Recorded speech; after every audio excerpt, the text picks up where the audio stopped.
गहरे जंगलों के बीच बसे श्यामपुर गांव में एक पुराना हवेली नुमा घर था, जिसे लोग भूतिया हवेली कहते थे। इस हवेली के बारे में कई कहानियां प्रचलित थीं। गांव के लोग इस हवेली के आसपास जाने से भी डरते थे। लेकिन गांव का एक नौजवान लड़का, जिसका नाम विवेक था, वह इन सब बातों पर यकीन नहीं करता था।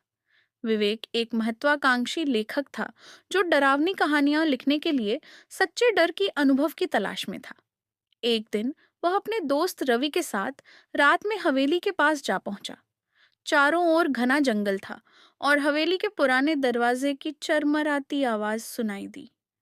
रवि ने विवेक को हवेली के अंदर जाने से मना किया, लेकिन विवेक जिद पर अड़ा था और वह रवि से कहने लगा। अगर मैं खुद इस हवेली में रात बिताकर लौटूं, तब तो तुझे यकीन हो जाएगा ना कि ये कहानियां सिर्फ अफवाह हैं। रवि ने विवेक को रोकने की बहुत कोशिश की, पर वह नहीं माना और वो अकेले ही हवेली के अंदर चला गया। रात के अंधेरे में हवेली के अंदर सब कुछ वीरान था। विवेक ने टार्च जलाकर देखा तो अंदर धूल भरी किताबें, जाले लगे हुए झूमर और दीवारें टूटी फूटी थीं। तभी उसे हल्की हल्की किसी के पैरों की आहट सुनाई दी। उसका दिल तेजी से धड़कने लगा। उसने चारों ओर देखा, लेकिन वहां कोई नहीं था। अचानक उसके सामने एक खूबसूरत सी लड़की आकर खड़ी हो गई। सफेद साड़ी पहने, लहराते बाल और गहरी आंखें। विवेक घबरा गया, लेकिन लड़की मुस्कुरा रही थी। तुम यहाँ क्या कर रहे हो? लड़की ने कोमल आवाज में पूछा। विवेक ने हकलाते हुए कहा।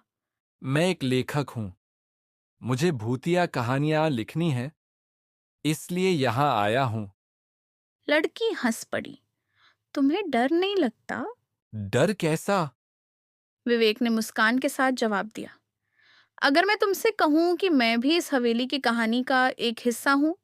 लड़की की आवाज में अजीब सा आकर्षण था।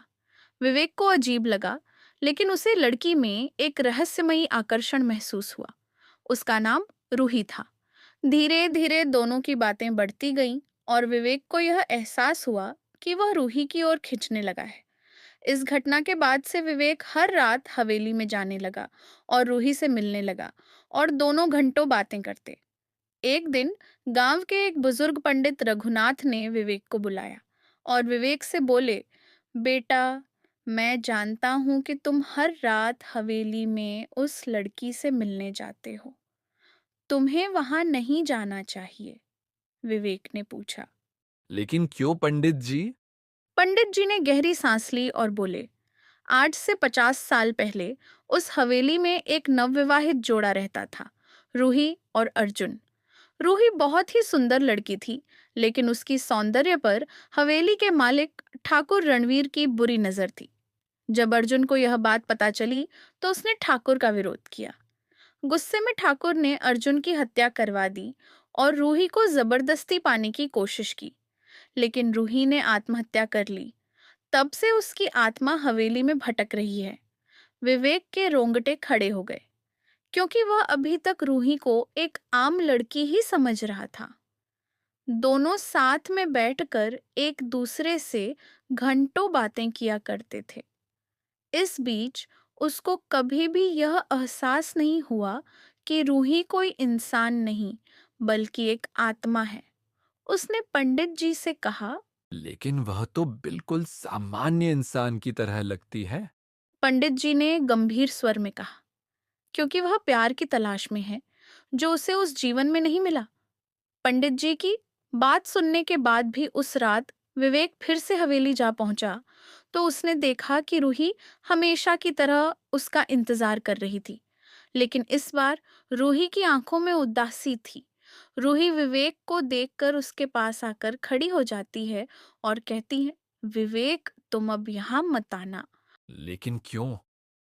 क्योंकि तुम मुझसे प्यार करने लगे हो और यह तुम्हारे लिए खतरनाक है।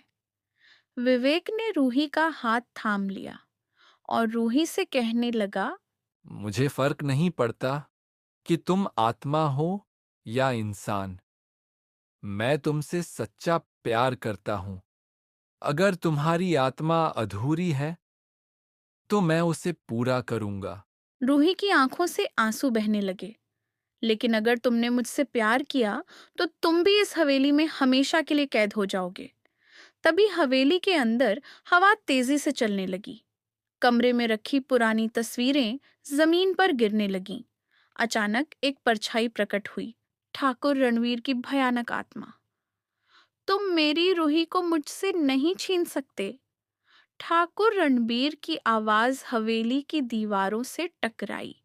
विवेक ने रूही को अपने पीछे कर लिया और रणवीर से कहने लगा। तूने उसकी जिंदगी छीनी थी, अब उसकी आत्मा को आजाद कर। रणवीर की आत्मा गरजी, लेकिन तभी हवेली के कोने से तेज रोशनी निकली और अर्जुन की आत्मा प्रकट हुई और रूही से कहने लगा, रूही, अब तुम्हें डरने की जरूरत नहीं। मैं तुम्हारे प्यार की रक्षा करूंगा। रूही की आंखों में आंसू छलक आए। अर्जुन ने रणवीर की आत्मा पर हमला किया और हवेली जोरदार धमाके के साथ हिल गई। रणवीर की आत्मा चीखती हुई जलने लगी और हवेली का सारा अंधकार खत्म हो गया। रूही ने विवेक की तरफ देखा, उसकी आंखों में सुकून था।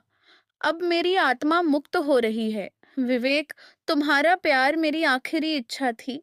विवेक की आंखों से आंसू बहने लगे। लेकिन मैं तुम्हें खोना नहीं चाहता। रूही मुस्कुराई। हम फिर मिलेंगे, शायद किसी और जन्म में।